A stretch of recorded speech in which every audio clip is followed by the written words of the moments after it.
Howdy, howdy, howdy. Welcome everybody to the stream. Hope y'all are having a good evening today. Hope you're staying warm if you're in Texas. Like I am. Public service announcement for any Texans that might be watching. If you haven't done so already, make sure you drip those faucets. Because it's supposed to get really cold tonight. Apparently it's supposed to start snowing tonight. I don't know if that's all parts of Texas, but at least here, yeah, it's going to get really cold. So I'm not really looking forward to that, but my faucets are dripping. My heaters are heating. And I made sure not to park my car underneath my trees so that, you know, branches don't fall on it. I don't know if we're going to get that much snow, but, you know, why take the risk? It just takes a couple seconds to move my car up a few more feet, you know? So, anyway, that's where I am. I meant to do some of the stuff off stream. But I got distracted with other things. So we're picking up exactly where we left off last time. We're going to be doing some brainstorming, I think. My goal is to do some more brainstorming and I guess create an outline of the plot and everything. All that jazz. I think the hardest thing is going to be containment procedures. That's what I predict is going to be the most difficult thing to come up with for this. Just because it's kind of unorthodox.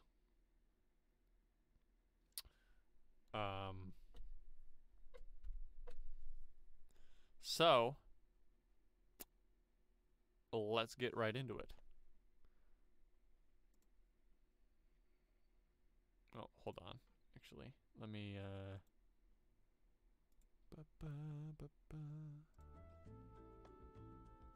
yeah, we got the tunes.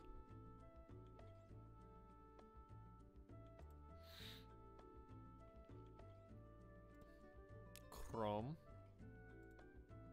Good. This is real jazzy.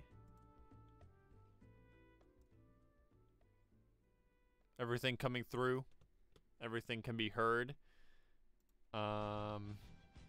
Should be getting the radio audio. You should be getting my microphone.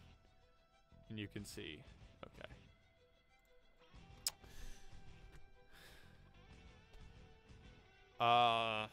Alright. So where'd we leave off? We don't have a number yet, because that's the last. Confirm you can hear all things. Okay. And, by the way, you can request music through this radio, as long as it's video game music, and as long as it's, like, in their list. They don't have every video game song, but if anybody in chat feels like requesting a song, I can look for it.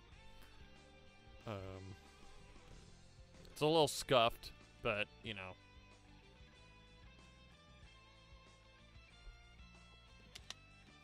Until I can figure out how to implement proper song requests, that's our workaround. So what do we have so far? We know the basic premise. It's a series of questions that can appear on tests. We jotted down a couple of directions this could take. I am all of me. Okay, let's see.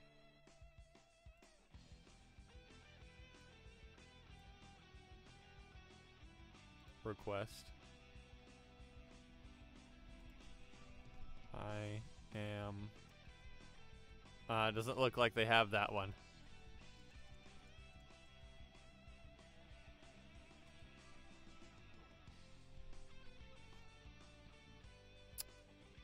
shame.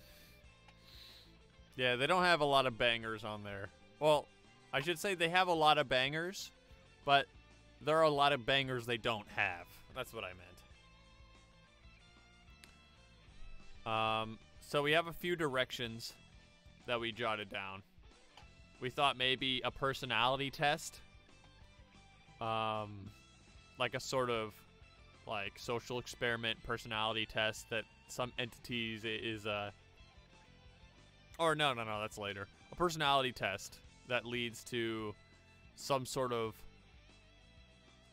like invitation or person coming to you if you match the right personality of these questions. That's one direction. This one's a little vague. I don't remember exactly what this was. Not answering does something and answering does not. Like not answering the question has a consequence, but answering it doesn't do anything. That's probably the most vague one we've got there. We could expand that. Questions that appear are the same that were asked by peers or will be asked. Having different or same answers has a different effect. This is the social experiment angle. Perhaps whatever entity is causing these questions to appear is gauging, like, human nature or human reactions to, like, knowing future events. Or questions are a reflection of the subconscious train of thought. And, like, being able to maintain that state of mind allows the question to stay there, but if you let it fade away, the question disappears. Very metaphysical. And we have, and we have a lot of parameters that we need to figure out. Well, I guess goal is like what these are. But, you know, are they only on written tests? Academic tests? Can they appear anywhere? Does everybody get the same questions? How many questions? How many in total? How to contain? Those are sort of our golden questions. So, I think we should start by answering some of these. We need to pin these down.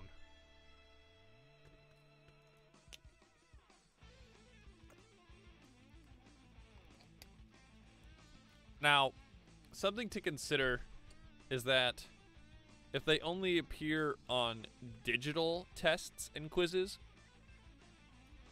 then that would mean that it would be easier to contain overall, because it's isolated to effectively one place, which is the internet, right? Like, it's not unprecedented to have SCP technology that can just troll the entire internet for like keywords or phrases or stuff like that, and like delete them on site. So that would be a good method of being able to write a realistic containment procedure. But on the other hand, I feel like that would be a little bit less interesting because it's less anomalous, or I should say it's more explainable. Because like it's obviously on the internet you could like change text on a screen, like via some sort of hack or virus, you know, that makes sense to us. But like words changing on a printed piece of paper, that's much more anomalous. Like that doesn't happen. There's no way you can do that without some sort of supernatural ability, right? So I think that's the trade-off there. Plus, I guess if it's harder to contain, it would be more interesting to contain. So But I guess this goes hand in hand with this, cause like, hold on, let me refresh that. Because if it's digital, you could have much more different contexts, and that would change the sort of tone of the SCP. So like, for instance, if this anomaly only affected like BuzzFeed quizzes, right? That gives a much different context. Yo, Shadow of the Colossus? Hold up. Which one is this? Okay. Anyway, if you had, like, if it was only in BuzzFeed quizzes, then you could work with that context. Maybe the anomaly is only trying to affect the kind of people that would consume BuzzFeed quizzes. You know the ones. Or maybe it's trying to hide somewhere innocuous where nobody would think to look. Such as a BuzzFeed quiz, under the pretense that nobody actually reads them or pays attention to them. We could take that direction. Let me write that down.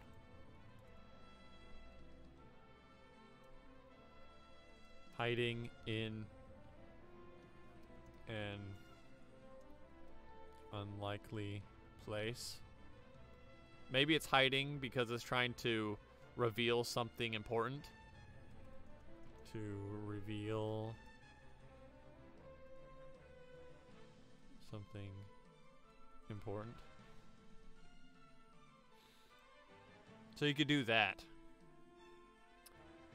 But on the other hand, if you do like, if you're written tests, you know, those are more likely to be in academic settings, like schools, colleges, you know, maybe like an employment, like an employment thing, like a test for a new license or something like that.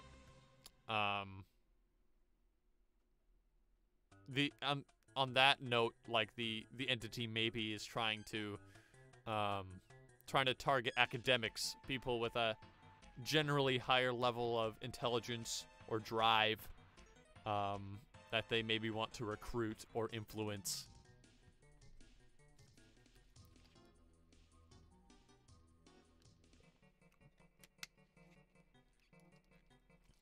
I think the written or digital medium,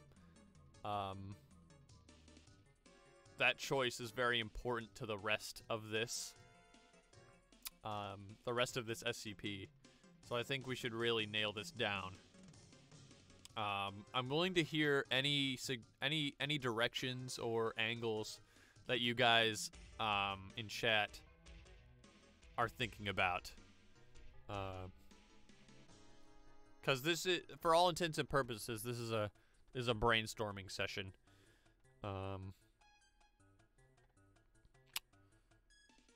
Let's see, what else? I mean, I personally think doing both would kind of muddle it a little bit. So I think we should narrow it down to one or the other. Another thing I think we should consider is uniqueness, right? Because there are, what, like 5,000 different SCPs. So if the more sort of obscure and odd we take this direction, the more, you know, the more likely it is that it's not going to get shot down. I'm kind of partial to the idea of them affecting like board game trivia questions, right?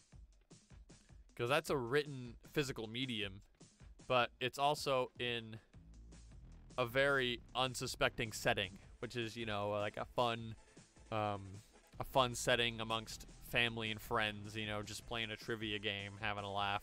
All of a sudden, some strange questions appear.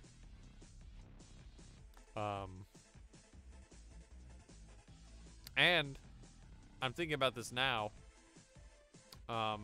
It's more likely that somebody would gloss over a question in that setting because, you know,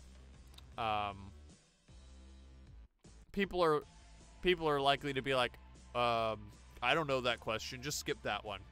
Or, what the heck, I've never heard of that before, you know? And, like, there's no teacher to ask about the question, or, you know, there's no website you can email and be like, hey, what the heck is this?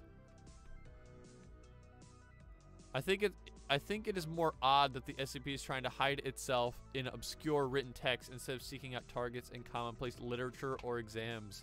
Unique, not odd, or maybe both. Yeah, I like that. I like that angle too. That, like, it's trying to, I mean, it wants to be seen. It wouldn't exist if it didn't want to be seen, but maybe it doesn't want to be seen by everyone.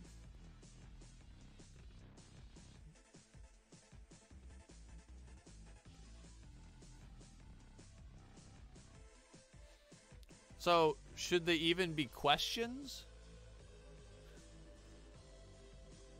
I think we should try to stick to that prompt of that they're questions that the reader has to answer, or the subject has to answer in this case. But maybe they don't have to appear on a test.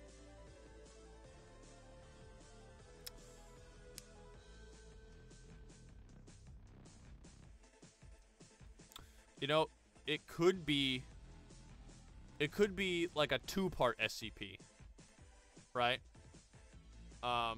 There's definitely precedent for that, where there's like SCP number A, SCP number B. Like, one of them is like kind of weird, but the other one, the second one, is like the actual dangerous one. So maybe it could be maybe we could have like it's a specific piece of literature. Like, only copies of this particular book have a chance of having this in it, but not every book. It's just this book, which is why we consider the book itself to be partially anomalous, but the actual anomalous thing are the questions that randomly appear in it. So maybe like only appears in a specific book / board game / what else has words or literature in it? I know there's so much. Maybe like an out-of-print newspaper, something like that, right? Like SCP 5834A is an out-of-print newspaper that appears in like that we found copies of in an obscure abandoned printing press building, you know, something like that. Or it's only this one specific newspaper in like some small obscure town somewhere, you know, or it's in a board game that nobody plays, like that failed commercially and like is a rare collector's item.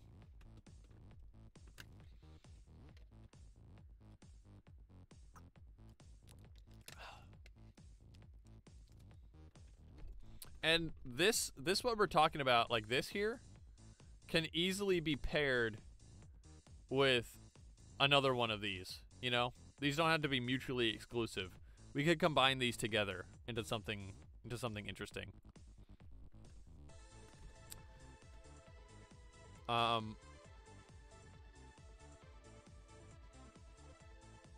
But I think what we're leaning towards is written medium. Yeah?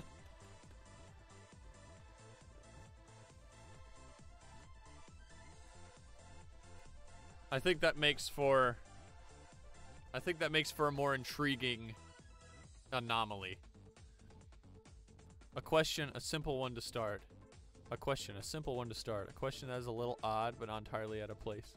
If answered, the questions become more and more out of place until questions seem like they're coming from a sentient being that's having a conversation with the reader. Interact enough, and the being will manifest into physical form. Okay. So there's a creature, or the creature appears to you. Maybe you like can stop at any time you want, right? Like if you stop answering the questions, they'll just stop showing up, right? And like the deeper you choose to go, the harder it is to answer them, because maybe they get more personal or more dark and serious. And if you get to the last one, then like whatever it is that's quizzing you shows up. All right, so progressively more difficult / esoteric. That's a word that SCP likes a lot. Esoteric. Progressively more difficult, esoteric, as they are answered, can be terminated at any time. The end.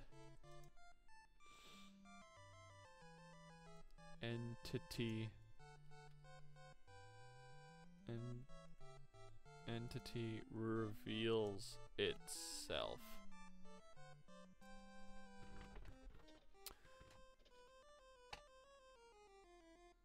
So here's a follow-up question. With this scenario, would answering the questions correctly or incorrectly be different, or would they be open-ended questions? In fact, I think that's the next big thing we need to figure out. Are there right answers? I think that's the next thing we need to sort out. Are there right answers to these questions, or are they open-ended? Just to like probe the subject.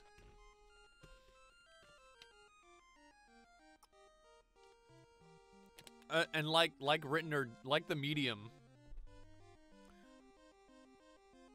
the idea of having right or wrong answers or not is very important to the rest of the direction of the article, because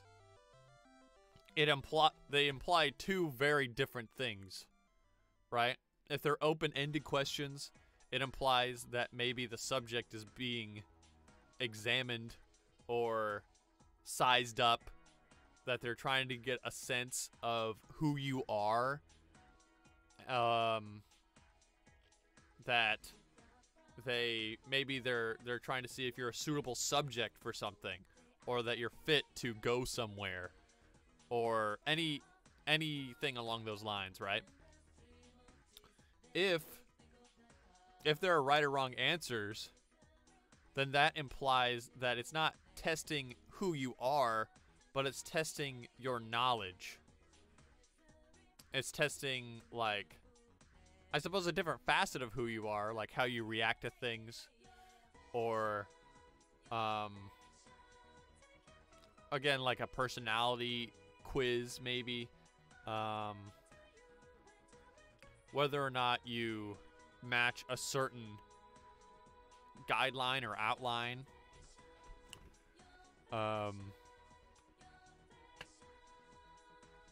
So I think this is a big choice. But of course, our choice always has to come down to what is more interesting to read as an SCP article, right? But again, that's kind of hard to decide, right? Because it's such a subjective sort of thing.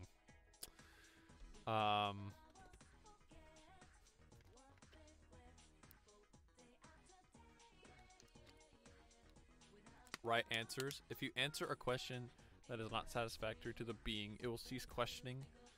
Answer our question correctly, the being will manifest. Bonnie as a host or take from other realm. Maybe some sort of forbidden knowledge. Okay. So, you're wanting to go in like a cosmic horror sort of direction. Which is valid. I mean, this is still SCP we're talking about. But we need to be really careful about like using a sort of like a demonic entity in this article, because one, there are a lot of ways to screw up a humanoid or demon character. It can come off like really hammy, or the bigger issue is that if we reveal what it is that is asking these questions, then it dissipates the mystery, right? It eliminates a big element of mystery of where are these questions coming from, what's causing this, right? Now, of course, it's still anomalous that this thing exists at all, like the entity exists, but it gets rid of that shroud, right? Like you could easily hand wave a demon thing as being like, oh, it's from like hell or something. It's from some other dimension or whatever. But it's a lot harder to come up with a simple explanation like that for words suddenly appearing. You know what I mean? Perhaps open-ended questions, depending on how you answer. The being will manifest in some way to do something different depending on the answers. I mean, again, like, we need to be careful.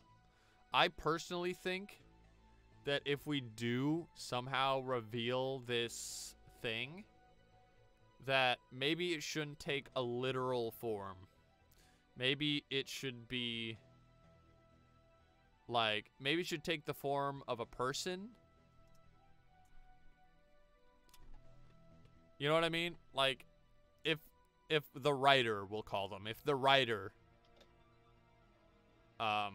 physically manifests, then they should manifest at least in a disguise. You know what I mean? Because the golden rule of horror or mystery, I guess. Well, the golden rule of horror is that you never reveal your monster until it is absolutely necessary, or you reveal only a small part of your monster, because the reader or viewer's imagination is much more, like, your imagination can come up with something much scarier than anything you can put on a page or on the screen, right?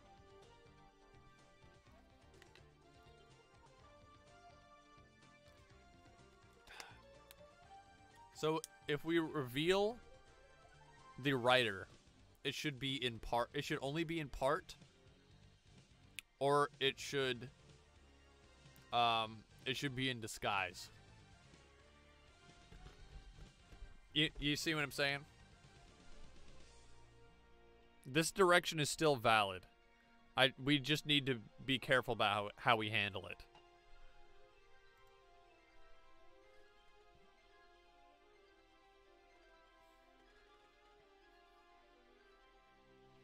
Or like the last question, text starts to glow and imprint something into the reader's mind, or puffs into smoke. Some sort of puzzle piece. Let me think. Like,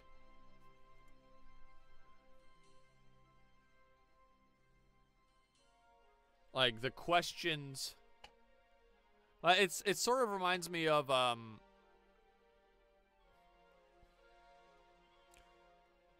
like the direction you're kind of taking there with your last chat is like reminds me of Cicada 113, if you ever heard of that.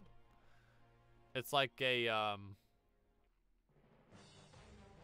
it was like this big thing on the internet where some mysterious individual or organization posted like a bunch of puzzles onto the internet, and then whoever was able to answer, or whoever was able to solve all three of the puzzles were like supposedly recruited into some sort of government program or something.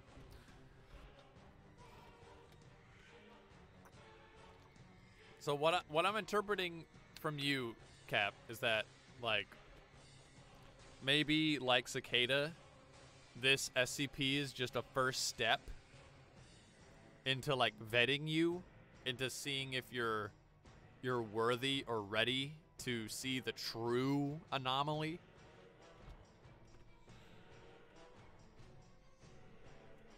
That could work. It would allow it would one small bonus is that it would allow us to cross-link to something else, right? Like, you have answered the questions.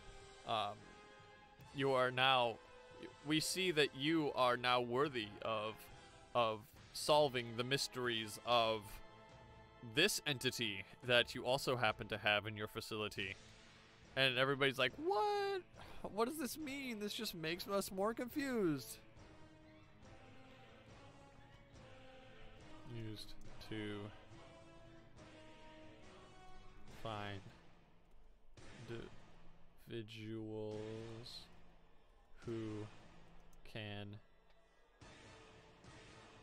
solve a bigger mystery. Can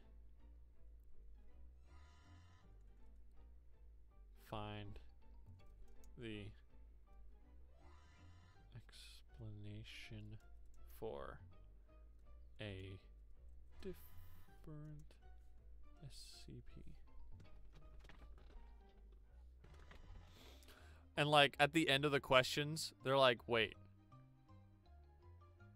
So based on the answers I gave, you're saying that I have the potential to explain this SCP? How does that make sense? Like the questions they answered don't seem to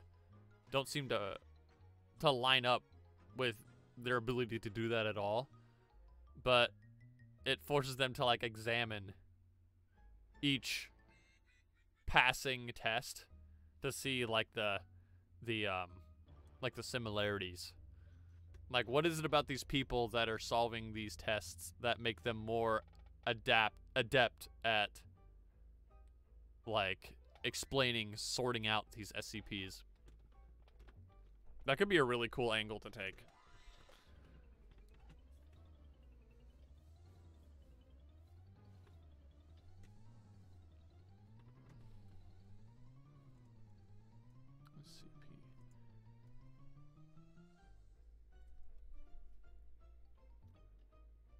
Save and continue. Have to remember to save every now and then.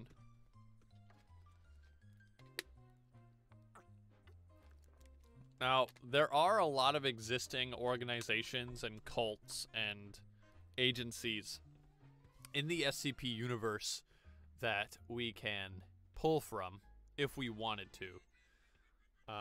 But I did do that for my last one, so I'm a little bit more hesitant to do that this time.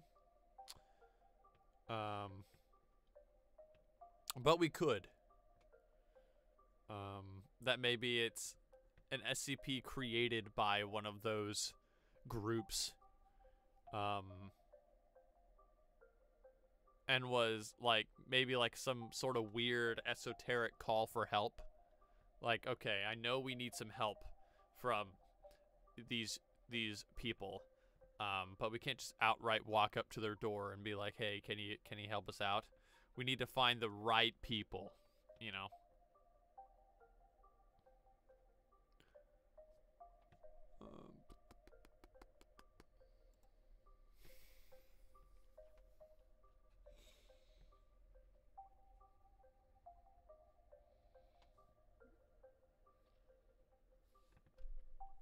But we still have this thing we need to figure out.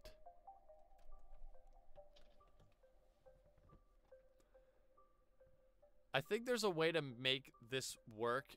There might be a way to make this work either way. It could be, I mean, it could easily be a combination of open-ended questions and yes or no questions.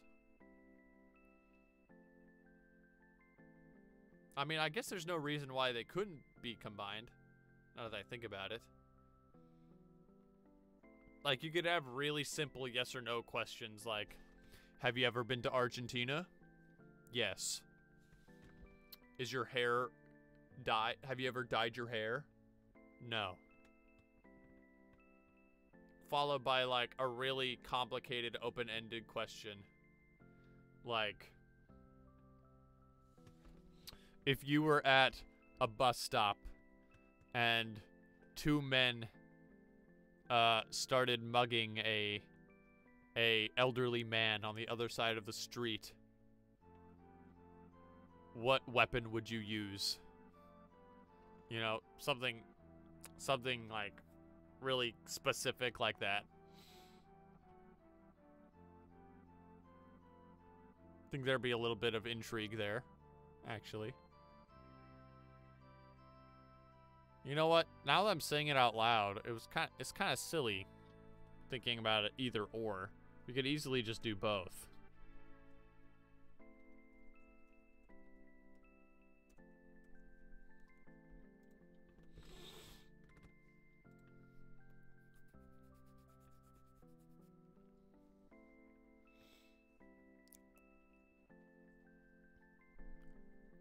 I think this question is a little redundant.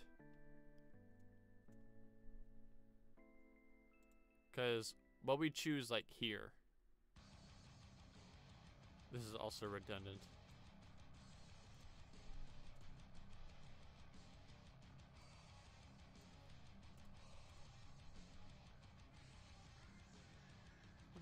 What is this?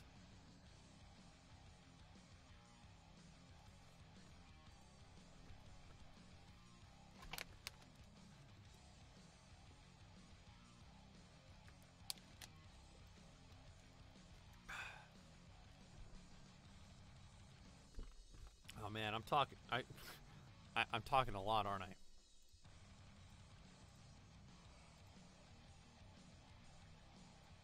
Expand. There we go. That's a little easier to read.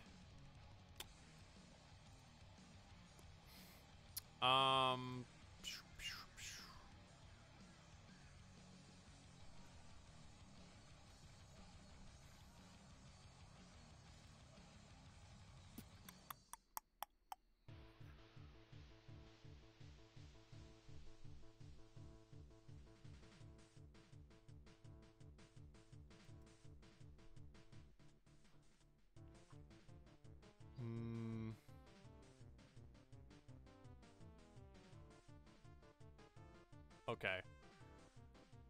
So next thing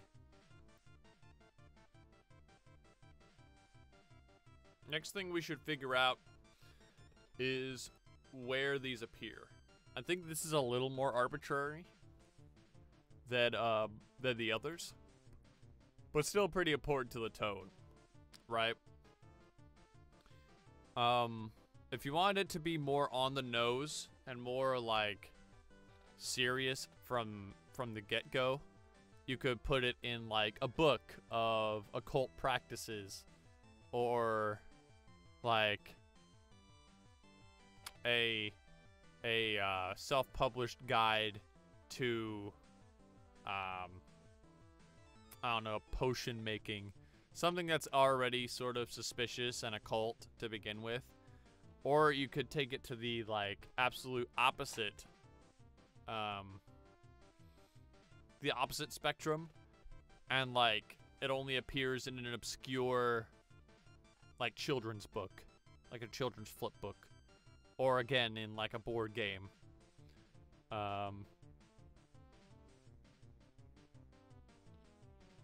You know, I think that's the most important part of this choice. Is how... less important to the tone, more important to the Ronin. Just my thought. We can't escape SCP. We can't escape Titanfall 2. Not even in SCP.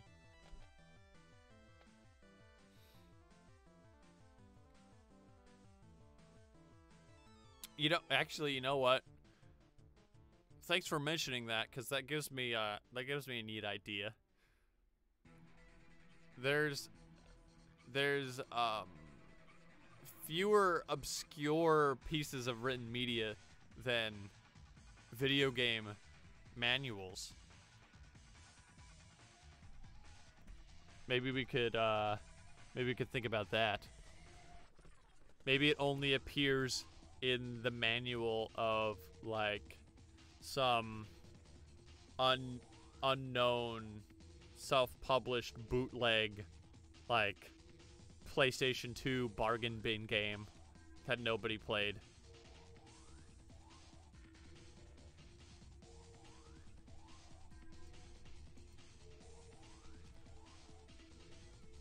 And being real, like, who reads them? Who reads those? Right?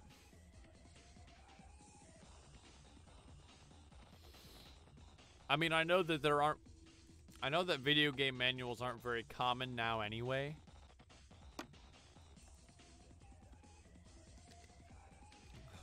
Refined gamers. Yeah, only those with extremely specific tastes. Like, it's either a hidden gem or forgotten for a reason, you know? I was thinking also, like, terms and conditions are something nobody reads, but that's digital. And the next best thing is, like, a user's manual.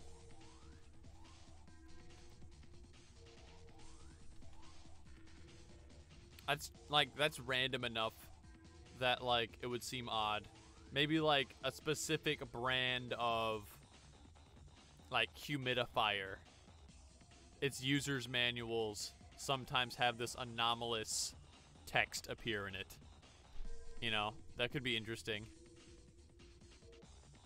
It would call into question the manufacturer of the product, which could lead to an interesting line of intrigue.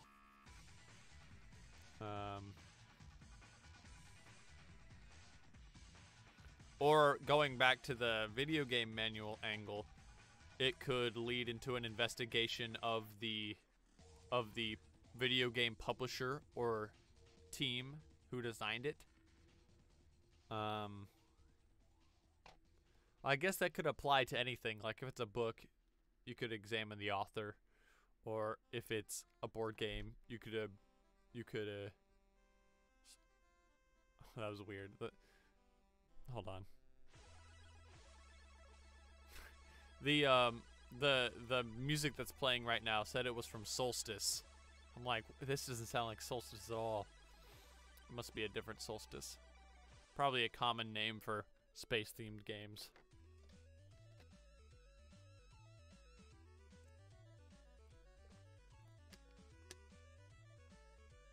The lease argument for apartments.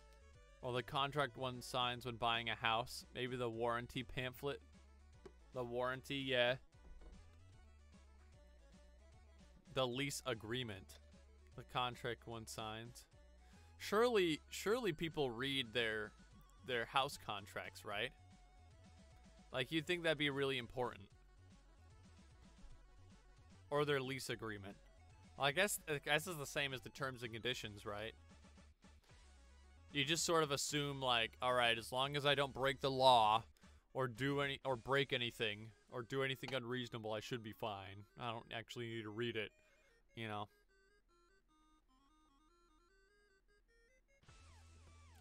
The issue I have with the lease agreement or house purchase contract is that it would require a person to be distributing it. And, well, I mean, I guess you could do that. It could be the aforementioned disguised entity. Or, like, you know, SCP XXXB is a humanoid figure. Appears to be like a 45-year-old Caucasian male. There's something weird about him, though. He always disappears around corners and stuff like that. But that gets into, like, tropey sort of humanoid SCP stuff. I think the focus should be mostly on the questions themselves. I think introducing a human into the equation would draw a lot of the attention away. But the warranty pamphlet is, well, I think it's a little less, a little less obscure than the user's manual, because usually the warranty pamphlet is pretty small, right?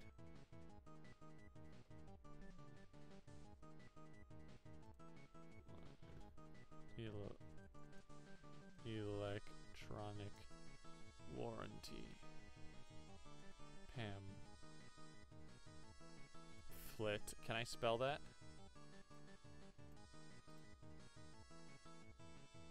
Yeah, see, these are pretty small. This is something that I could realistically see somebody reading just like when they're bored. You know?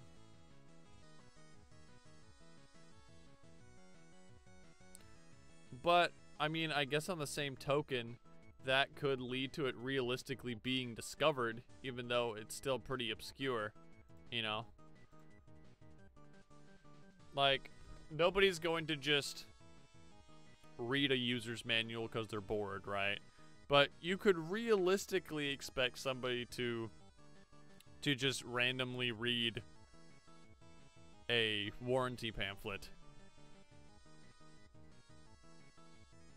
You know? That might strike a nice balance.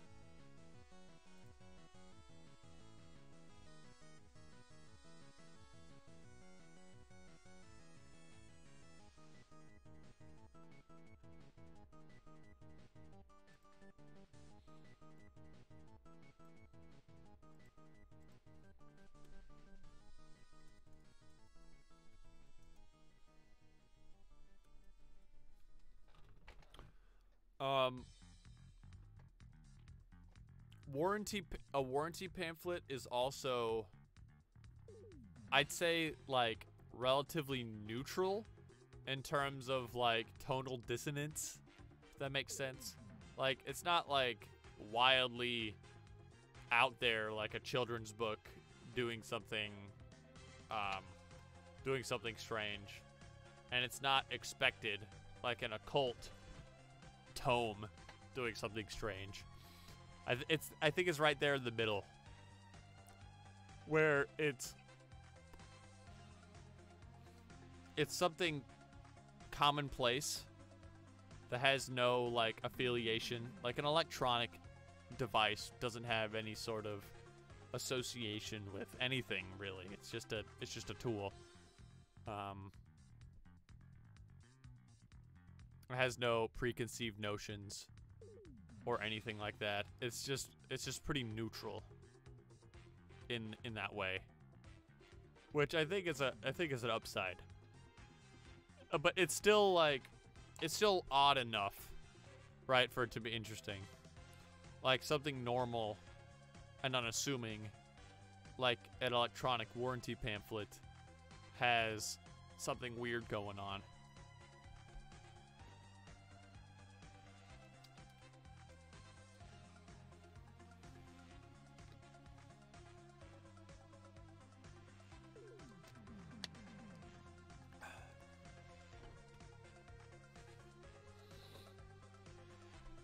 I think I'm actually kind of liking that idea.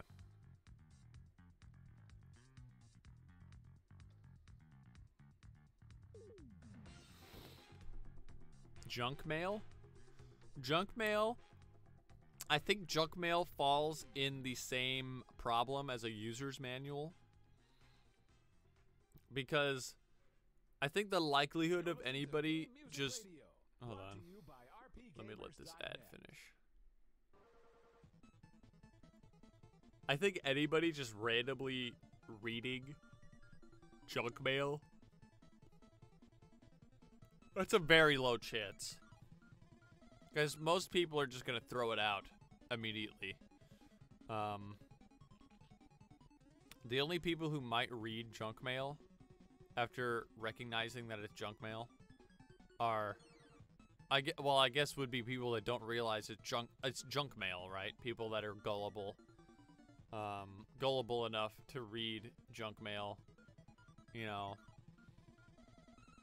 or people who actually read like the whole coupon spread, yeah.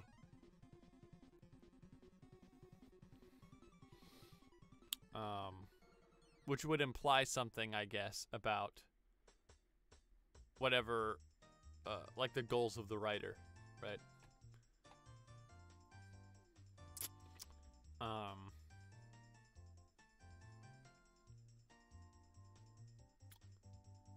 But it could, well, I say that. I was gonna say it could be written off, like junk mail could be written off as just being like some strange, like, misprint or mistranslation or, well, if the questions are as strange as I'm imagining that they're going to be, it'd be kind of silly to be like, oh, just a mistake, I guess. Just a printing error. It's kind of like, it's kind of like those old creepypastas where it's like, I turned on the copy of Super Mario 64 and Yoshi's head was cut off and all the trees were bleeding, and then the protagonist being like, oh, must be a glitch. Yeah. That's just really silly. But I mean, I guess the point isn't to be written off again, so.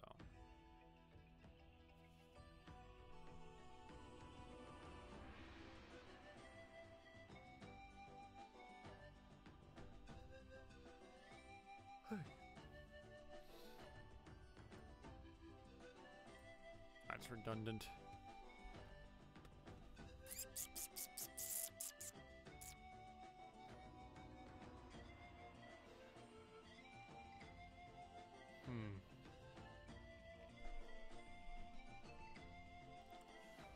Well, we have a lot to think about, I think. But I'll let you guys marinate in that for a little bit. I am going to BRB.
Alright, I'm back.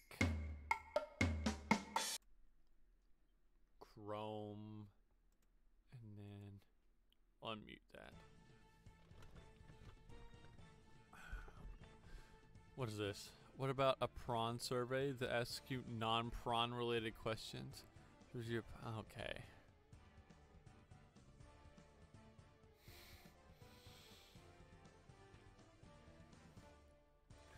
I'll take that with about a pound of salt. Thank you very much.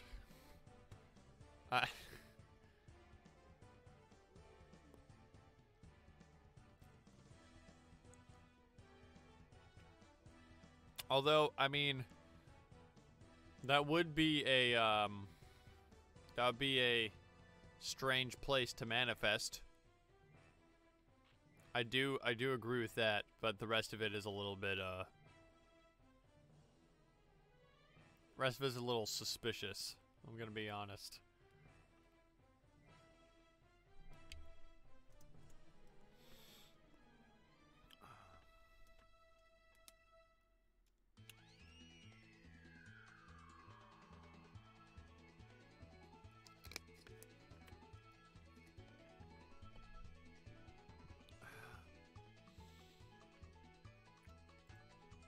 I was hoping that like I saw the block of text. I'm like, oh great, he came up with a new idea. I can't wait to read it.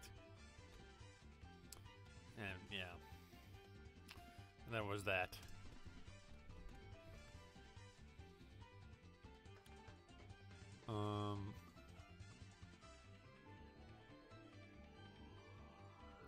I personally, I'm really digging the warranty pamphlet idea.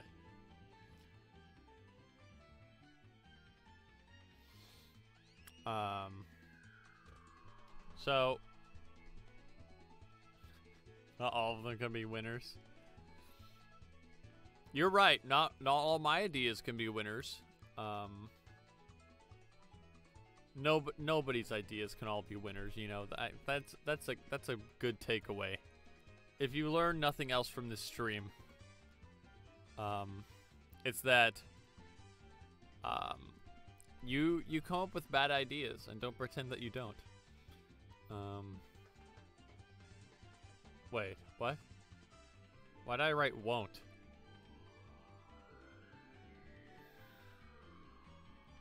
Warranty pamphlet. See, that came out of my subconscious.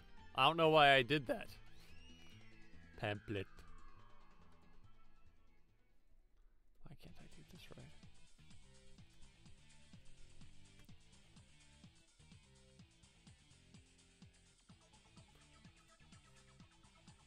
right? So we'll go with that until we come up with something better.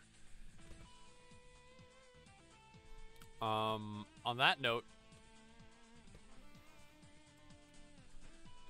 we know that we want a series of questions, so this is a pretty simple one. How will subsequent questions appear?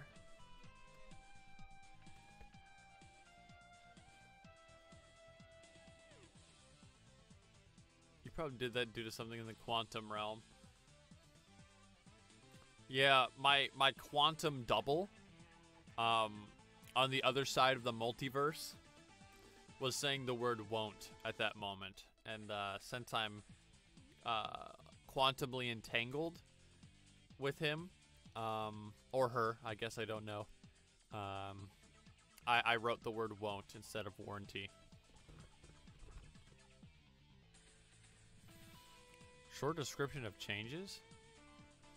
I hope I haven't had to write that down. I guess that's for my own notes.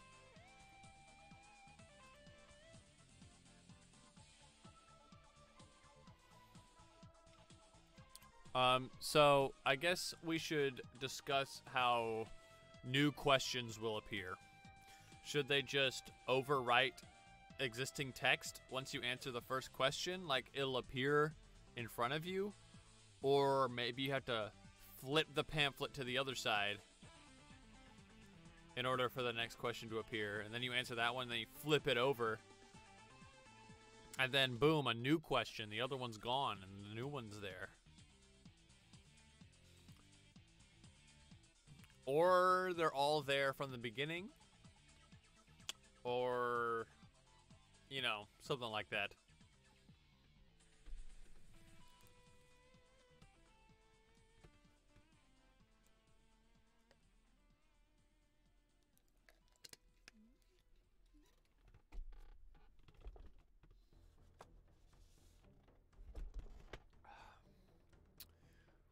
And in case anyone was wondering for some reason, it hasn't started raining yet.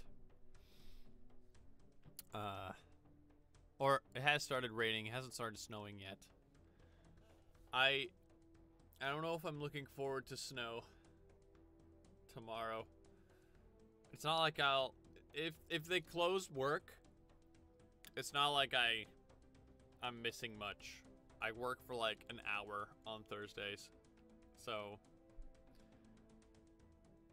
I much rather would Friday be closed. That's my longest day. It's my longest work day.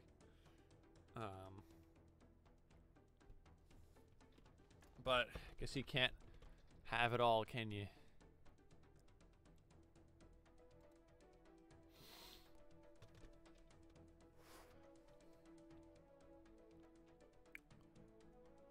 Maybe, well, here's an idea.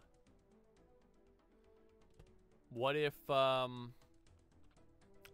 you needed several of these pamphlets?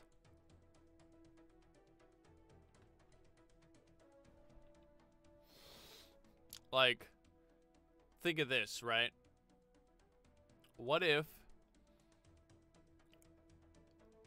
the organization, what if the Foundation found like a large collection of these electronic pamphlets, like in a warehouse or something, and only one of them had a question on it, and then once somebody answered that question on that pamphlet, it disappeared, and then it reappeared on one of the other like 500 pamphlets at random on a different place, and it would like bounce between this big group several times, each one having a different question.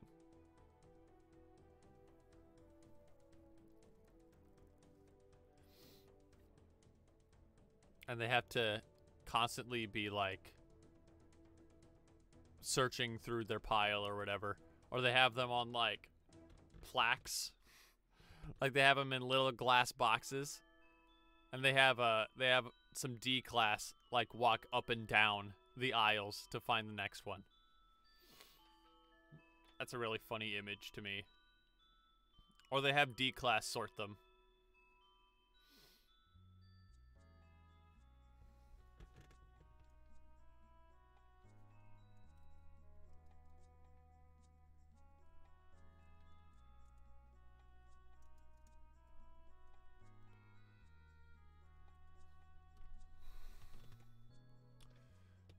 It would give an element of like ticking clock as well, because it would lead the reader to wonder, well, what happens when we get to the last one? What happens when we run out of pamphlets? Will the anomaly disappear? Maybe that would be a fear of the researchers, right? Like, they don't want to continue because they're afraid that the anomaly will either go away, or it will it'll bounce off to some pamphlet that they haven't discovered yet, that's in some other random building, you know?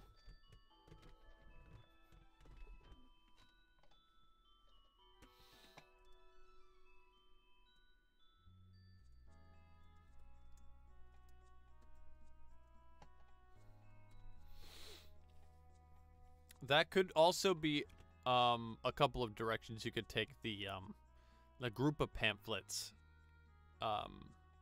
approach.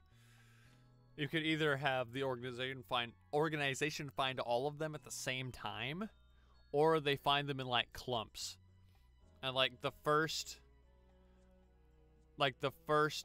3 questions appear on pamphlets that they happen to have, and then the next question appears on a pamphlet that's like off in another country or something. They have to send a team out to look for it. Then they bring it back, like they bring back a new clump, and then like the next 2 appear on that clump, and then they have to find another one, and like, you know, they start appearing on older pamphlets that they've collected. You know what I'm getting at, right?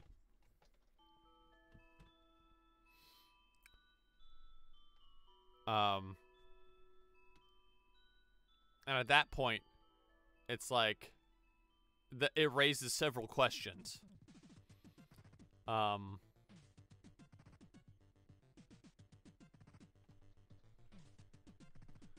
How many have been, or I'll put this in parenthetical next to this.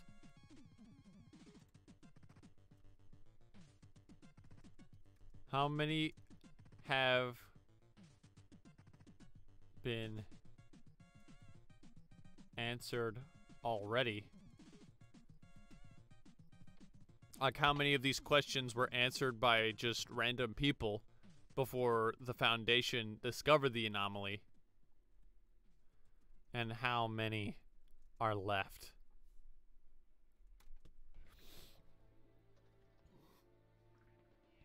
We could get really bold and make this a solved or a, what is it called? They don't call them destroyed.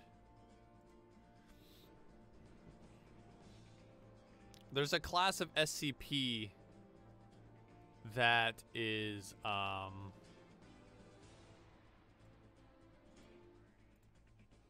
that's like they've lost it, or it's been destroyed, or something like that. Guide hub. Recite authors.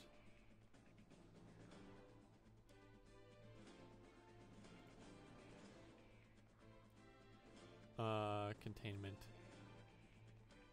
Neutralized. Yeah, thank you. Yeah, I think you said that before I found it. Neutralized.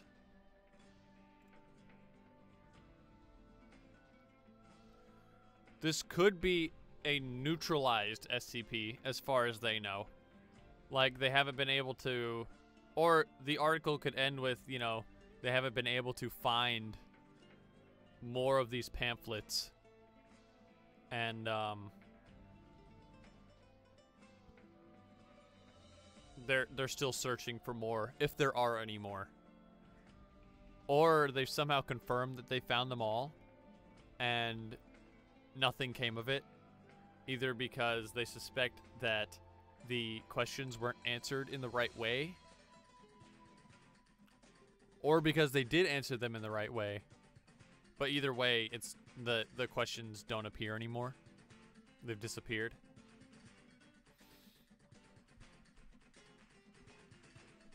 A lot you could do there.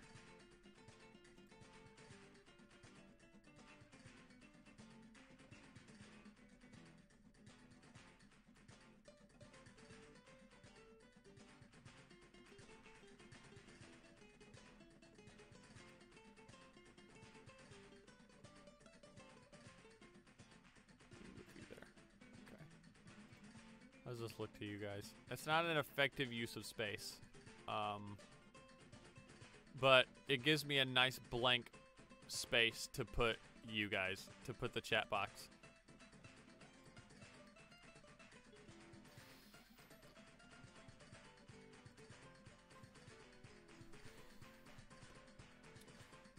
So, I'd like to hear you guys' thoughts on this whole scattered across multiple pamphlets idea.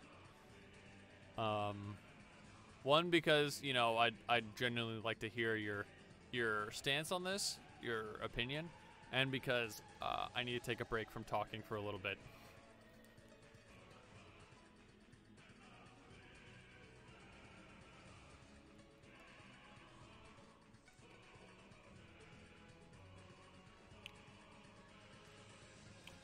Some pamphlet company factory is the source of them, but there's no reasonable explanation as to why these pamphlets are different, as there's no indication on the factory floor that these pamphlets are printed the way they are, but they haven't found all of the pamphlets that were printed before the discovery of the factory.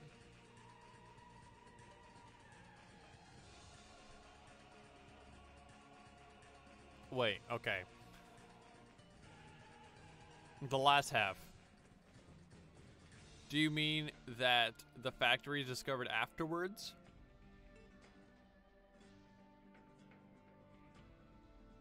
Like, do you mean before they discovered the factory,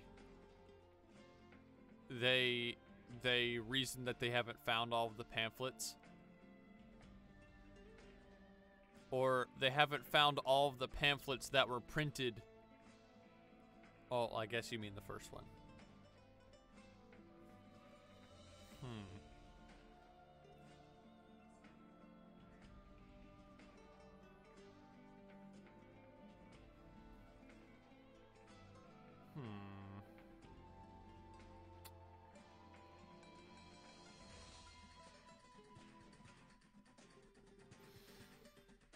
So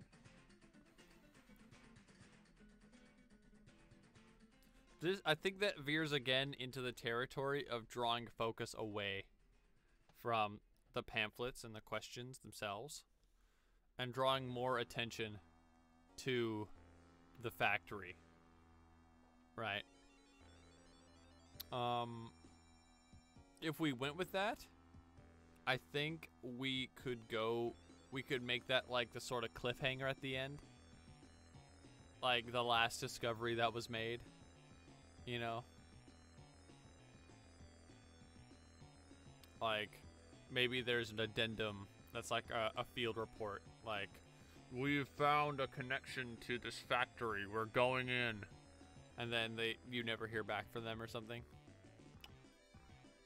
Although, again, that kind of like deviates from the theme. Or the tone of the article.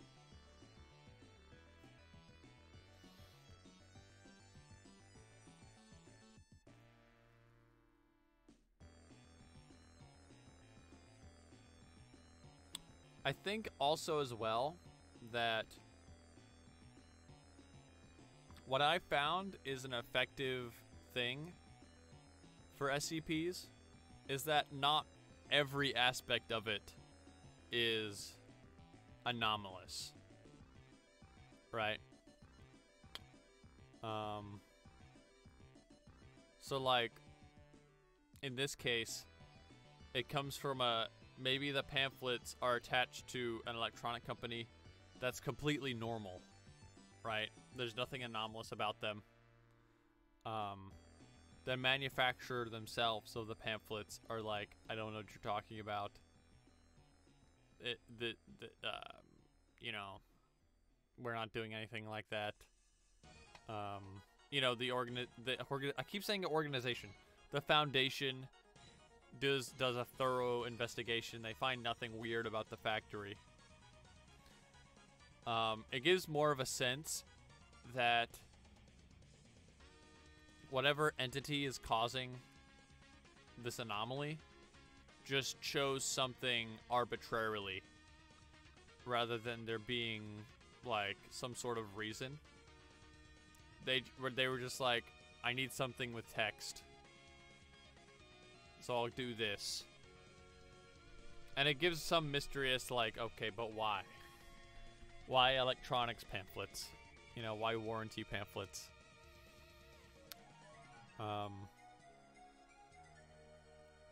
So I think that there can be maybe like an addendum about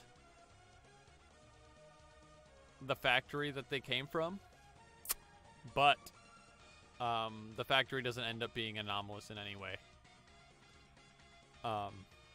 or like the electronic company, right? The unnamed electronic company. Like we can redact that. Like the common consumer electronics company redacted. You know, and we went to their redacted factory and redacted Sony.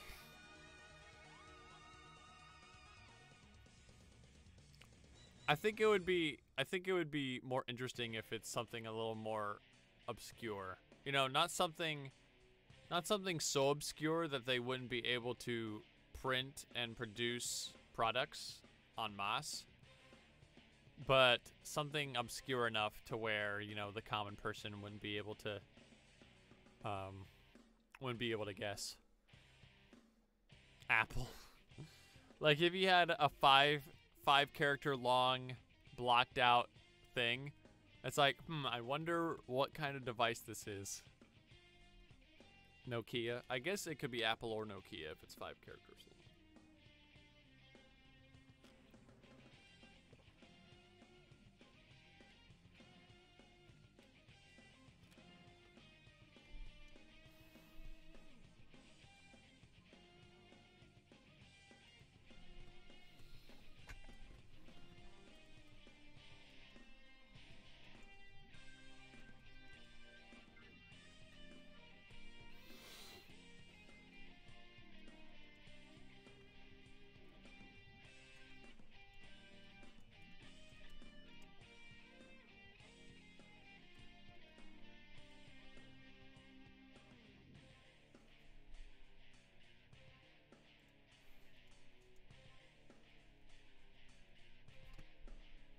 Did I spell anomalous wrong? I did.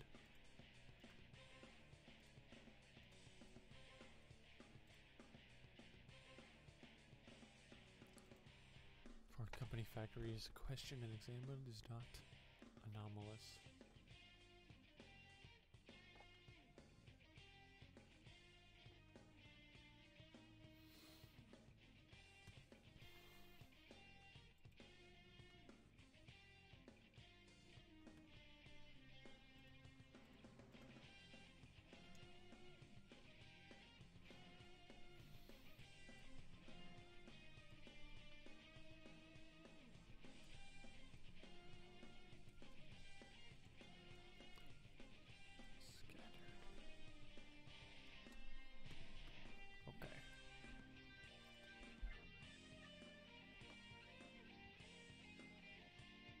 So I think we're pretty solid on the idea of this being across several. It adds a number of layers to it, I think. And adds some unknown variables that the Foundation has to deal with. Being like, okay, well, we don't know the answers that were given to the other questions that may or may not have already been answered.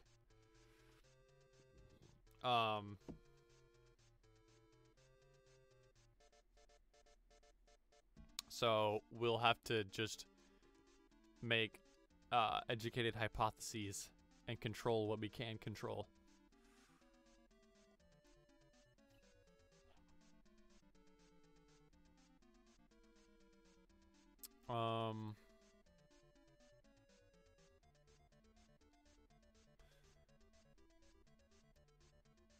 So I think this direction kind of answers this, whether or not the questions are random or they're in a set order. In this case, I guess it doesn't matter anymore because there's only one series of questions. So whether or not they're random or set, like predestined, it's virtually the same.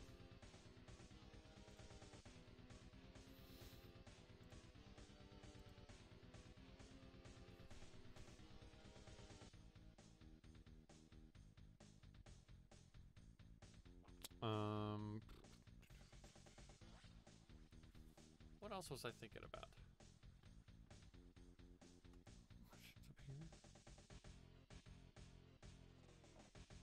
I think it's starting to shape up, chat. I'm really happy with how this is shaping up.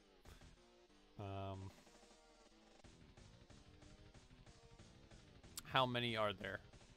Now, as the authors, I guess I say authors plural. I suppose we're co-authors now, aren't we?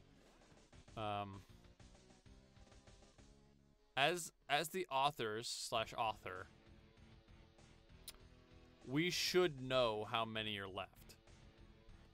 We don't have to reveal that to the readers or the audience, but we should know exactly what it is, right?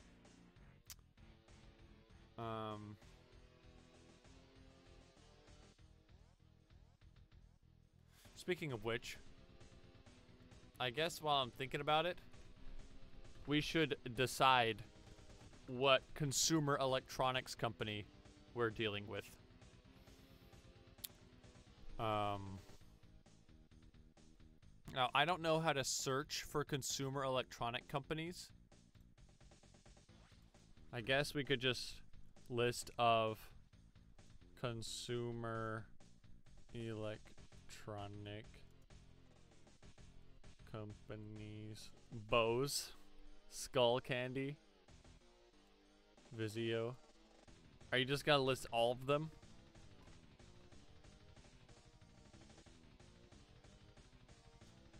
I don't necessarily want the top 100.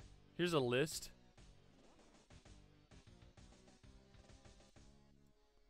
Look at this, chat.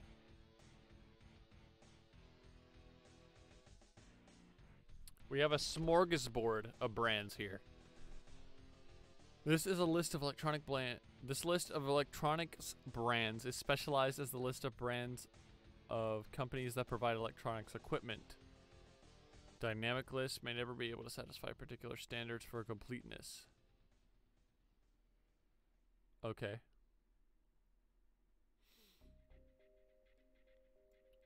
So, we have a lot of options here.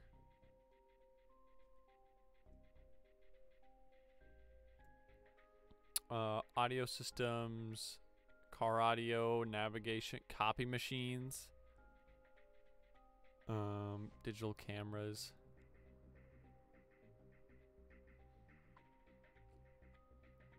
I'm not sure if one category of electronic or the other would be more thematically appropriate.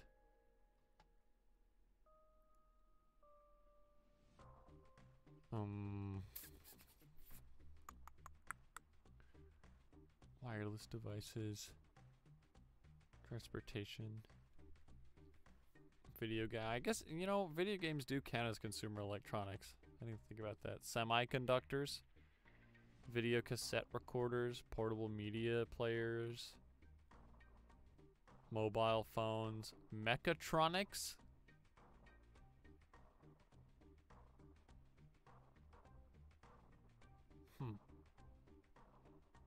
Hard disk drive, fax machines.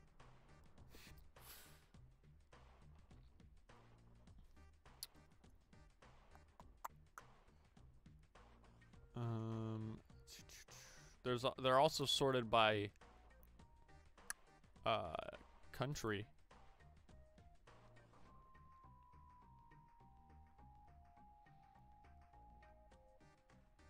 I mean, we could make up our own. But that's not as fun, is it? Walton, Bangladesh, Gloni, India, Indonesia, Iran. Japan has a lot of options. These are actually categorized.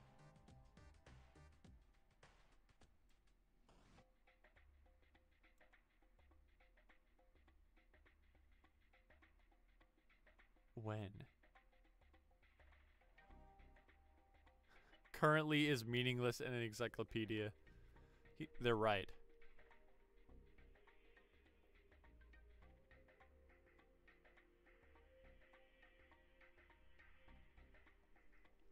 Iowa. Oh. Defunct. A defunct company might be interesting. Gives a little more intrigue. It's like, but why were they defunct? Why were they acquired? Did they know? You know what I mean?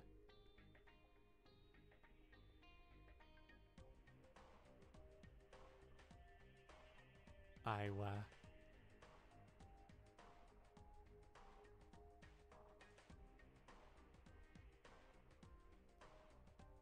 Malaysia, Cherry Mobile. If we could find some more defunct companies, I think that'd be cool. Creative Acer.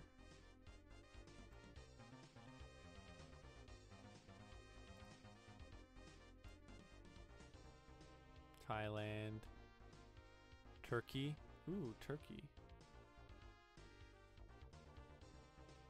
Grundig. Finland. Well, there's Grundig. Hungary. Italy.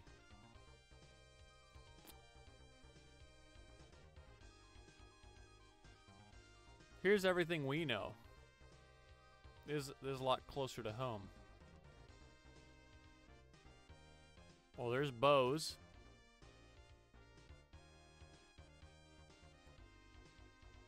There's Vizio. Alright, you're 2 for 2. Apple. So, well, actually, Sony's Japanese, isn't it? Yeah. Magnavox.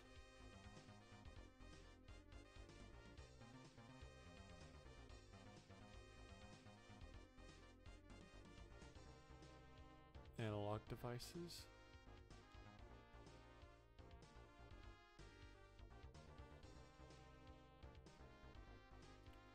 Crucial technology.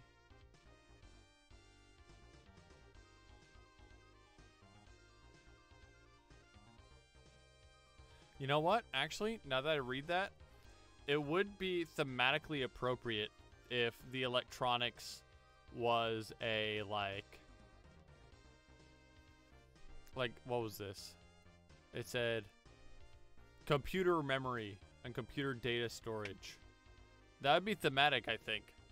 Because, like, what is a question if not a test of your memory and, like, you know, what you have stored in your brain? You know what I mean? Could be a cool connection that the reader can draw.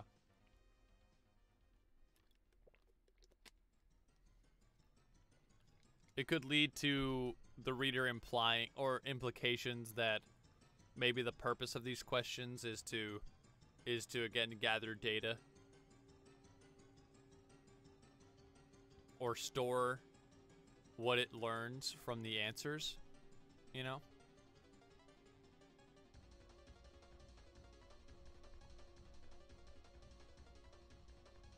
So let's see, computer, personal computer.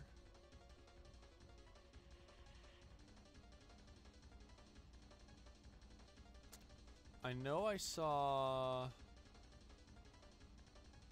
fix app data.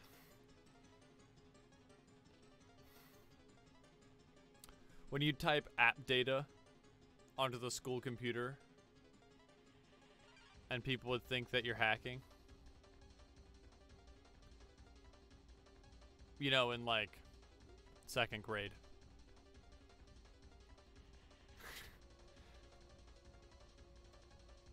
Yeah, right. Like console. Like bring up the CMD or whatever it's called. Like, look at me, I'm hacking. Alright, you ruined it. You ruined it.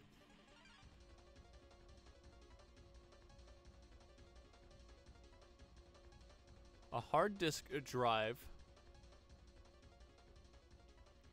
fits the description of like computer memory.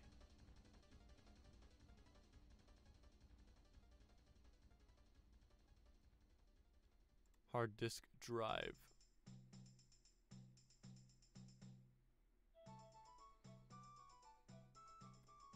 Oh, this is just telling me about Just telling me about hard drives. I don't think we're here to learn about hard drives. Oh crap.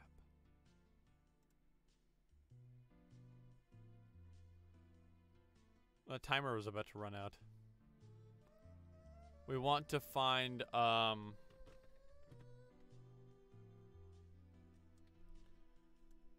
HDD. This is also another like second grade hacker man technique. You pull up Control F.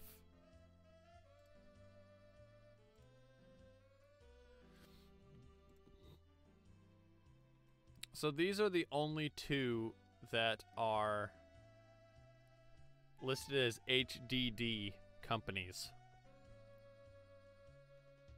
Buffalo is a family business. Okay. A family business. That kind of runs with our goal for obscurity.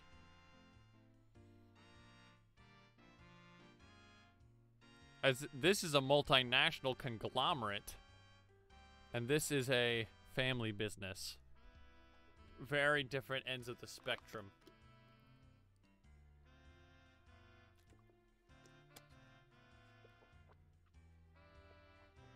WD Elements is also an HDD manufacturer.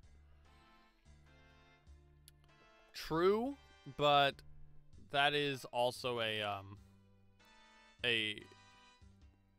big corporation, is it not?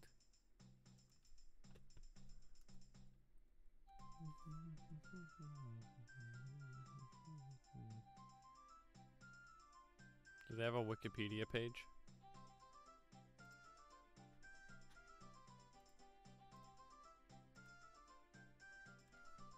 WD Elements. Wait. Elementes.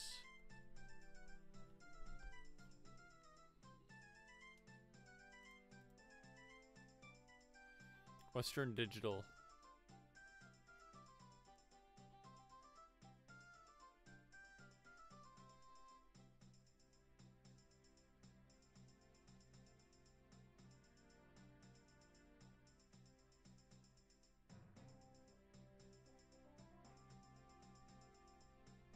Yeah, it's one of the, it says here it's one of the biggest. Although I guess I haven't actually investigated these other two yet, so let's pull these up.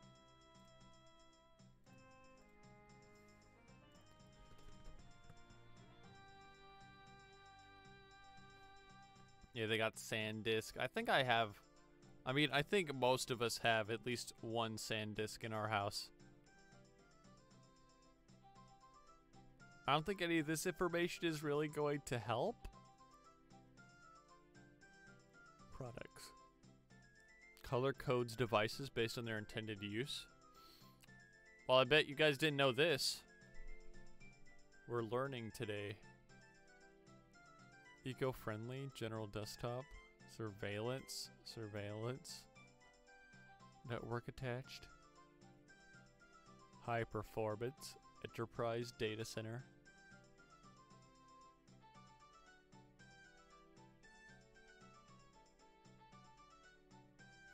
These are everything that they've acquired.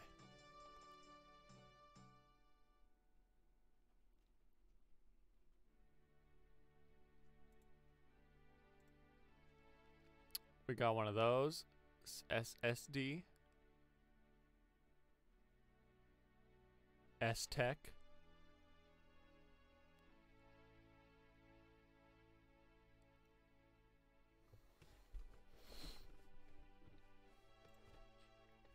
So this one's defunct.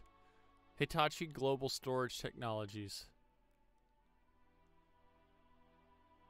Was acquired by Western Digital. Chinese regulators later permitted.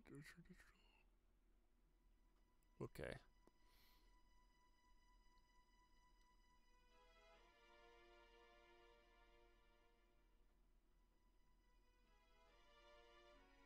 this kind of information it will be useful as well. Like this specific model information. Hitachi is, oh yeah, Hitachi was the other one we're gonna look at. I think this one is a little less interesting just because it's so massive. Yeah, it's multinational.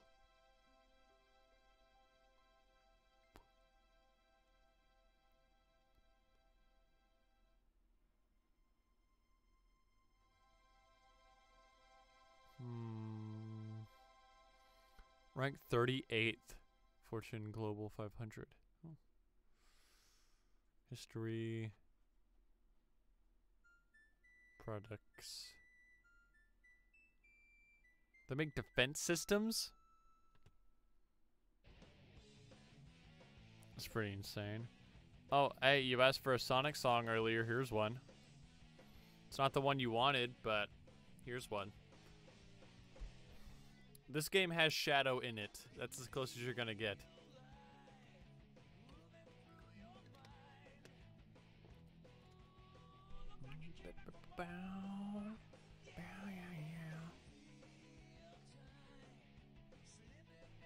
Yeah, these guys are enormous.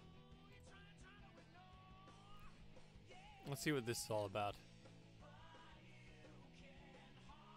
Buffalo.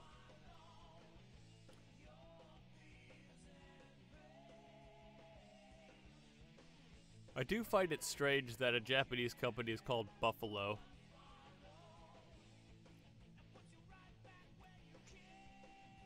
Maybe that's just me being ignorant, but buffalo is definitely not a Japanese word, I think.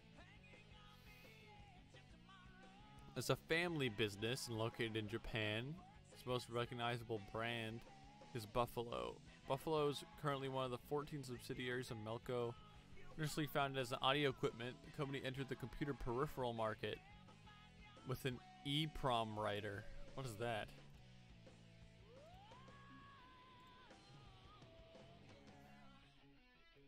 Electrically erasable programmable read-only memory used in computers. Okay, this is over my head.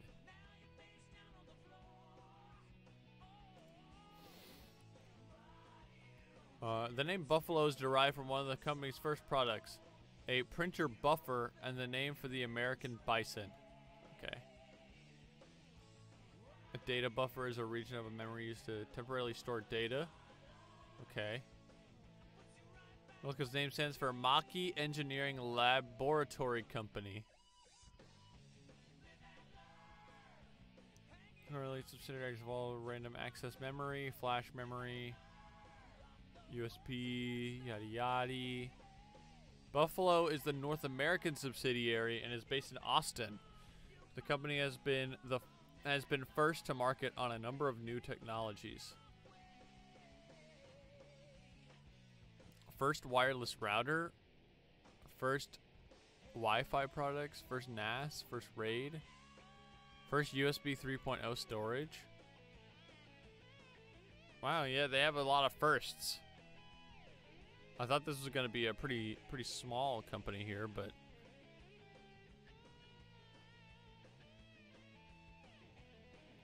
corporate structure. Buffalo, Buffalo, Buffalo, Buffalo, Buffalo. Yo, the Nintendo Wi-Fi USB connector, though?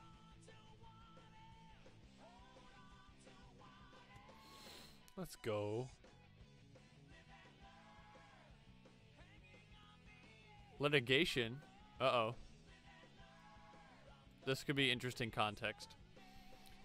In late 2006, the Australian Commonwealth won a lawsuit under which it would receive a royalty for every WLAN product. The lawsuit's basis was that Cicero was granted U.S. patent in non-English standard. The federal court. Texas granted an injunction to was snore. This case to the district.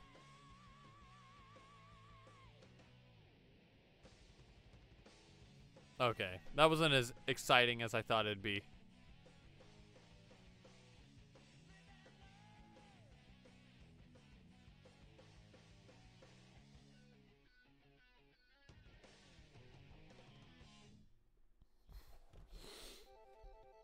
I kind of like Buffalo. Don't like Hitachi.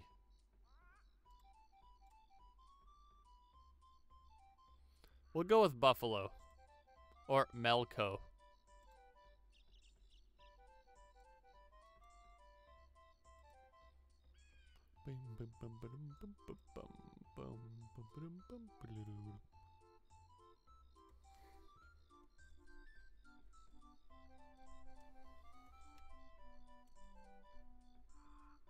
Buffalo of Melco. There we go. We can close this for now. I feel pretty satisfied with that.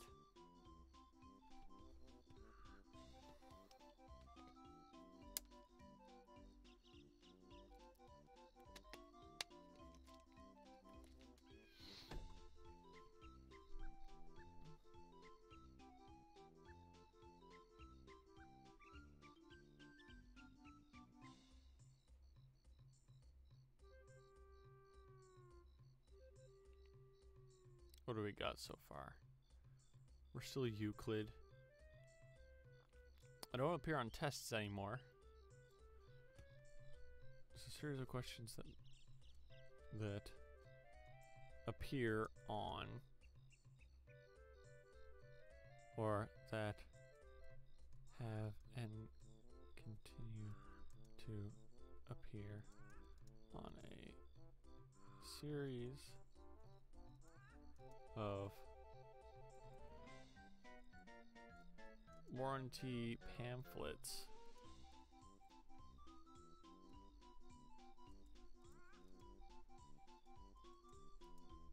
were bundled with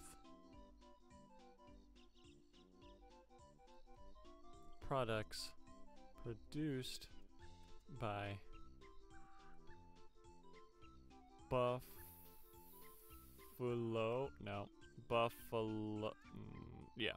Buffalo Incorporated. To appear on a series of warranty pamphlets that were bundled with electronic storage products produced by Buffalo Incorporated. And we'll censor that.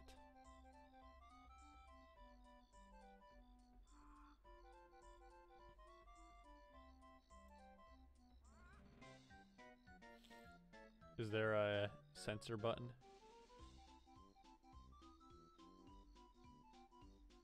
No, I guess not. Buffalo Incorporated. Produced by the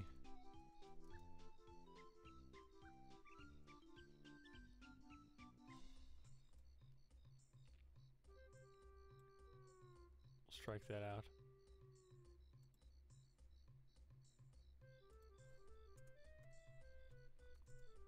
The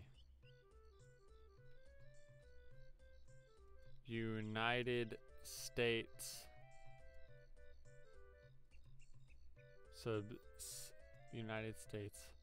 subsidiary of Melco, based in, where did it say it was based?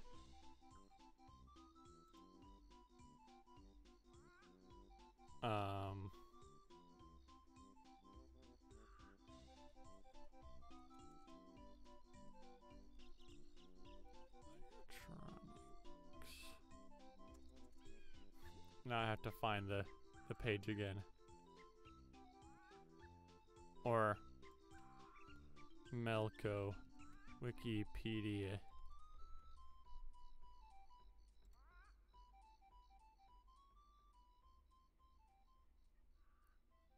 Buffalo Technology.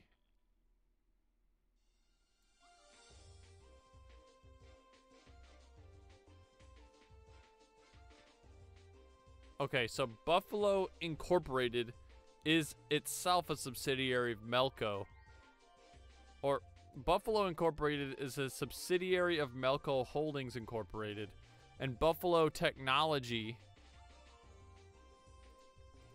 is a subsidiary of the subsidiary of Melco.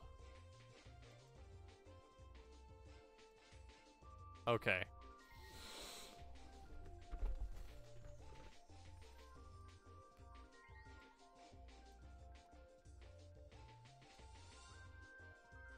Produced by Buffalo Technology. Do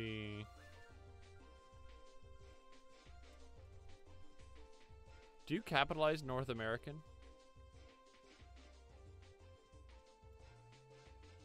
Yes. The North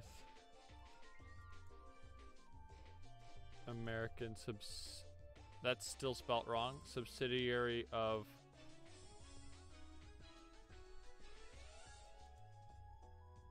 Buffalo Incorporated.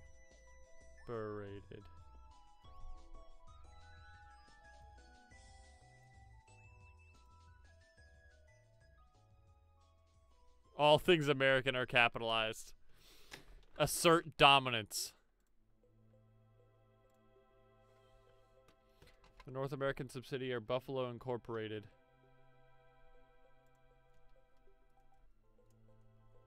Which is itself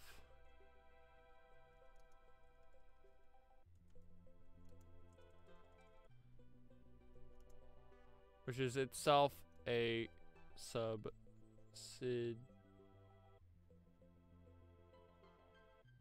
subsidiary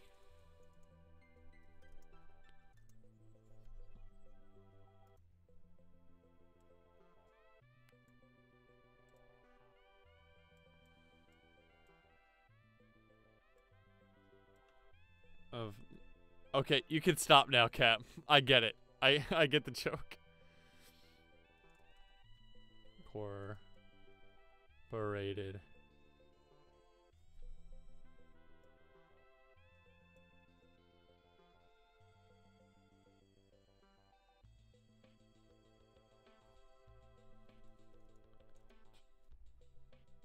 The North... Okay. Does this make sense? SCP-XXXX is a series of questions that have continued to appear on a series of warranty pamphlets that were bundled with electronic storage products produced by Buffalo Technology, the North American subsidiary of Buffalo Incorporated, which is itself a subsidiary of Melco Incorporated.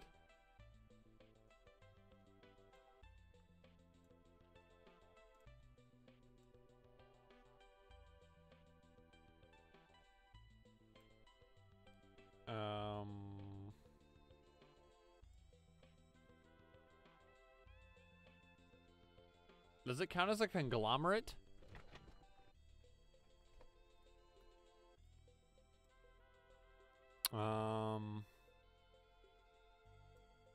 Like, can I say that Melco Incorporated is a conglomerate based in Japan?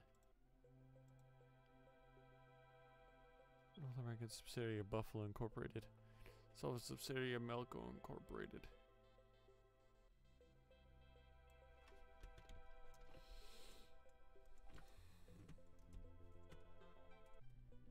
A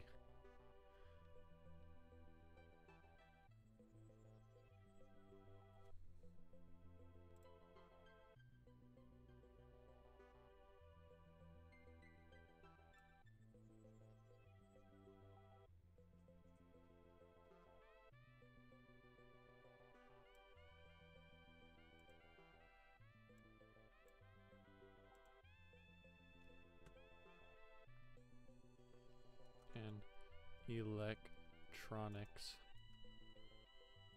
Company founded in 1975. Where are they? And based in Nagoya, Aichi, Japan.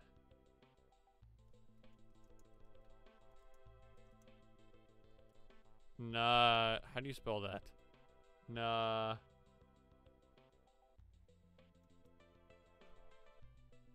Goya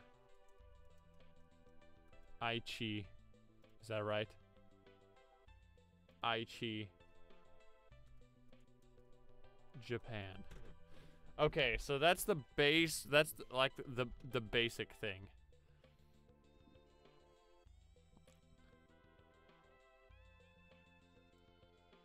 So everything that I'm striking out will be redacted later.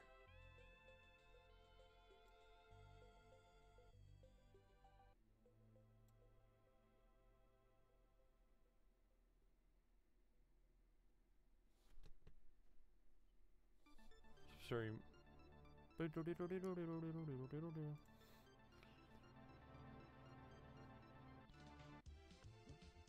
An electronics company founded in 1975 and based in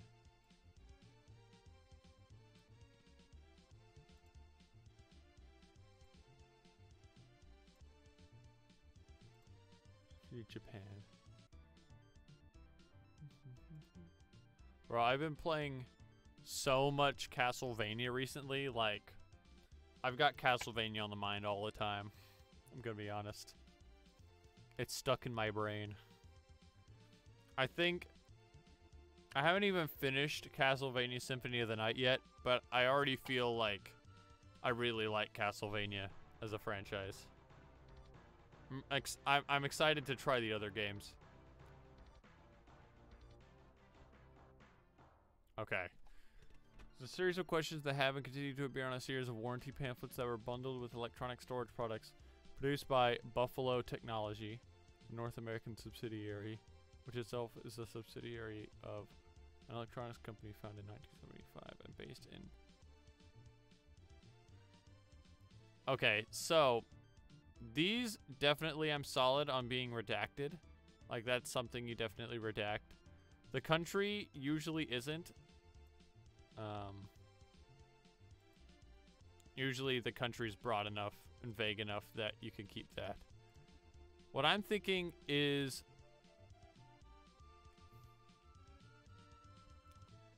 Should we redact the technology and incorporated parts or keep them? Because that's like... It's vague enough that nobody would be able to...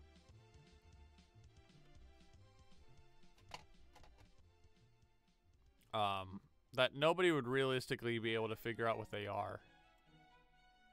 But it also leaves enough hints that one could theoretically piece it together and figure out what this is. Like, oh, a company with technology in its name, and then it's a subsidiary of Incorporated, and then it's also a subsidiary of Incorporated, founded in Japan in 19 something something. Hold on.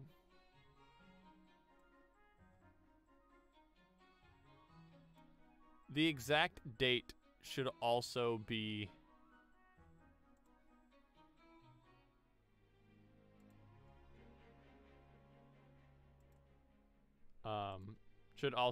redacted.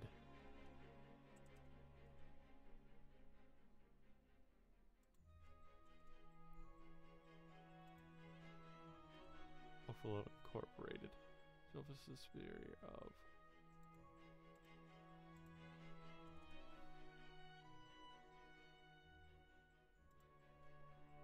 Melco Incorporated, an electronic company founded in 19... What part of the date should we get rid of? The decade or the year? Because 19 blank or 1970 blank?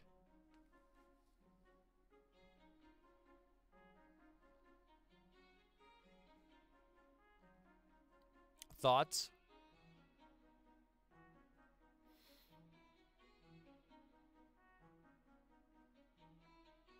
Because on one hand, I feel like blanking out the decade. Okay. 1970 blank. Yeah, because I feel like blanking out the whole decade doesn't, like, it leaves a little bit of, like, it's like, okay, that doesn't help. But 1970 blank, that makes it a little bit more vague.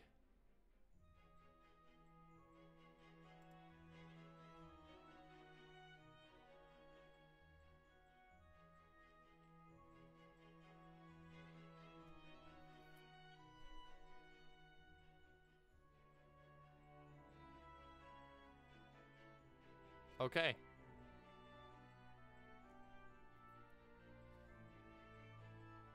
I think we found a solid direction, which was the goal. Brainstorming, like, hammering out, like, what direction are we going to take this? There's still a lot of details that we need to figure out, like all of this, right? Do we want to incorporate any of that? We have some other, you know, we have all the containment procedures and things to do. But I think overall, we found a good direction to go. So, good job, team.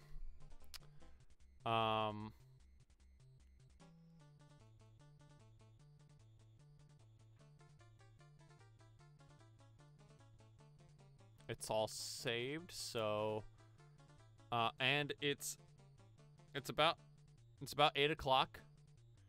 So I'm going to go ahead and switch us over.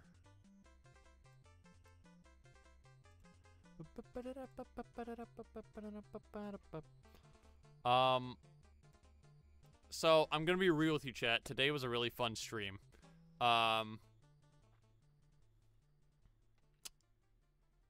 I think, I mean, pun for the 8-bit outro. I think it's obvious that 24 hours a day. You're listening to the RP Gamers Network Radio. I think I lost a little bit of steam near the end. I think just because I was talking so much. Probably need to slow my roll a little bit, especially for Friday, if I stream on Friday. Now this isn't a guarantee, but it might be. I'm hearing that it might get cold enough that it'll affect like power lines and stuff like that, which might mean that I could be out of power, like I could lose power. Of course, that's more likely on Thursday than Friday, but still, just brace for that. If I lose power, I'll make sure to tweet about it. Make sure you guys know. Well, that is if you're following the Twitter, which I guess I'm mentioning it now. I don't usually plug this or anything, but I do post stream updates and things on my Twitter. So if you want a reliable way to see like stream notifications and if I'm changing my plans, if I'm canceling a stream, I encourage you to follow me on Twitter for that. I don't really do anything else on there. Sometimes I'll do the occasional like just random thought, or I'll give like little mini reviews of games I'm playing. I'll definitely do one for. I'll tweet about Symphony of the Night once I finish it, for instance. About how great it is, because it's really good. But mostly for stream updates and announcements and notifications. That can be found below in the About section. I think I have a link to my link tree or whatever. But anyway, thank you everybody who stuck around for the stream, for watching and listening. This was a really fun stream. I was really hesitant at first about doing this SCP project, but I've come to really, like, once we've gotten the ball rolling, I'm really enjoying this, like, bouncing ideas off of you guys, and talking out my thought process and writing something again. I haven't written something in a while, much to my dismay. I really should get back to writing my play, but I've been distracted with a lot of other things recently, a lot of creative projects. But this is a really fun thing. I'm having a good time. I hope you're having a good time. I look forward to Friday, where we'll be doing some more of this. We'll be doing more writing for the SCP. And I hope to see y'all there. But until then, thank you, goodbye, good night, good evening. You know, love your neighbors, love your enemies, as hard as that may be. Carpe diem. Beep beep, boop beep, beep bop, boop beep beep. And goodbye.